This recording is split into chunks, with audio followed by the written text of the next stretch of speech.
आईमा जो all India management association है, तो इंडिया में जो मैट का एग्ज़ाम है, MAT का मैनेजमेंट एप्टीट्यूड टेस्ट, वो आईमा ही कराता है. So LMA is a body for आईमा. तो अबाउट 650 मेंबर्स हैं LMA के यहाँ पे, और हमारा ऑब्जेक्टिव मैनेजमेंट एजुकेशन और मैनेजमेंट ट्रेनिंग एंड कोचिंग है. This is not a government organization. हमारा तो ऑब्जेक्टिव यही रहता है दैट इतने सारे एंटरप्रेन्योर्स हैं, बिजनेस ओनर्स हैं, इंडस्ट्री रन कर रहे हैं. लुधियाना बहुत ही ज़्यादा बड़ा शहर है in terms of businesses. So I think that at every stage of life we need to upgrade ourselves. So objective यही रहता है कि हम अच्छे स्पीकर्स को दिल्ली, बॉम्बे, बैंगलोर या जहाँ पर भी वो हैं उन्हें इन्वाइट करें, ताकि जितने भी हमारे मेंबर्स हैं LMA के, उनसे सीख सकें और आगे ग्रो कर सकें. तो आज तकरीबन 150 से 200 लोग होंगे ऑडियंस में जो डॉक्टर भास्कर को सुनने के लिए आए हैं.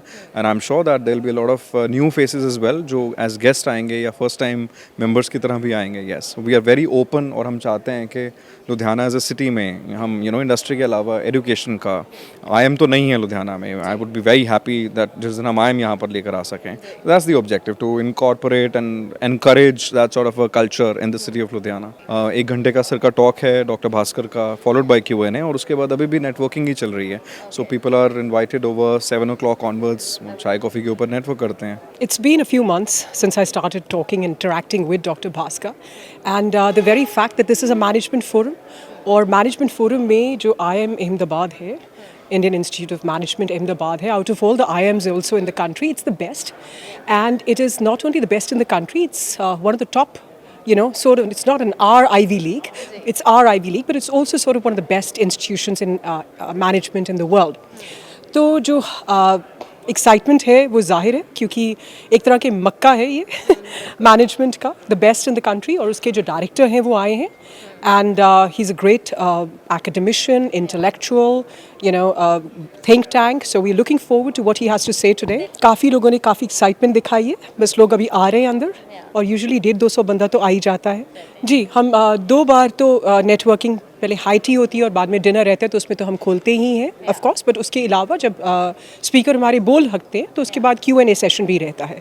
सो वी डू दैट. आज आप लुधियाना पहुंचे हैं. लुधियाना एक एंटरप्रेन्योर शहर है, और IIM इंस्टीट्यूट तो मैनेजमेंट का जो है भीषम पितामह है. सो क्या कहना चाहेंगे लुधियाना वासियों को और लुधियाना शहर के स्टूडेंट्स को? मैं लुधियाना वासियों को तो यही बोलूँगा कि लुधियाना ने इस देश की इकोनॉमी को ट्रेडिशनल इकोनॉमी के समय ड्राइव किया है. कहते थे जो कहीं नहीं बन सकता वो लुधियाना में बन सकता है, जो कहीं उग नहीं सकता था वो भी लुधियाना में हो सकता है.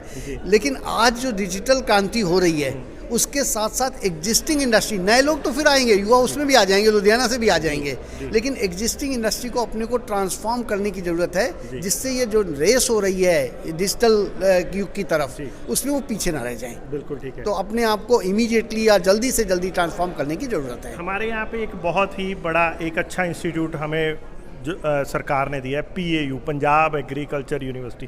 इसीलिए यहाँ पे वो उग गया जो कहीं नहीं उग सका. तो उसमें क्या बदलाव लाने की कुछ ज़रूरत है? आपको लगता है कि उसमें कुछ अपग्रेड करने की ज़रूरत है?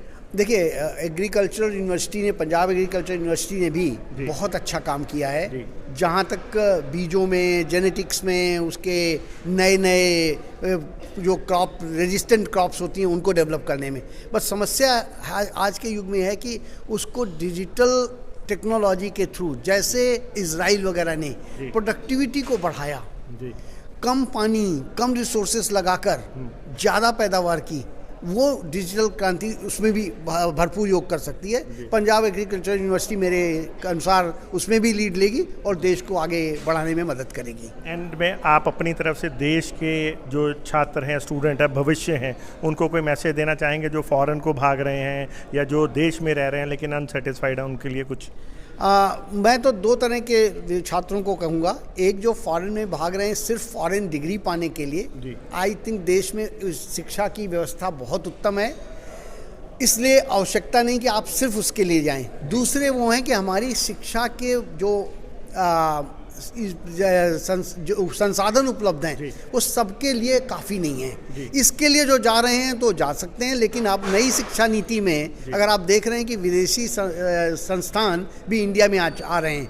2 यूनिवर्सिटी आ चुकी हैं और कुछ और यूनिवर्सिटी ही अगले 2 या 3 सालों में यहाँ पर विदेशों से आ जाएंगी. तो वो विदेश जाने की बजाय अगर सिर्फ इसलिए जा रहे थे कि उनको यहाँ पे शिक्षा का मौका नहीं मिल रहा था, वो विदेशी संस्थान भी यहाँ पर अवेलेबल होंगे.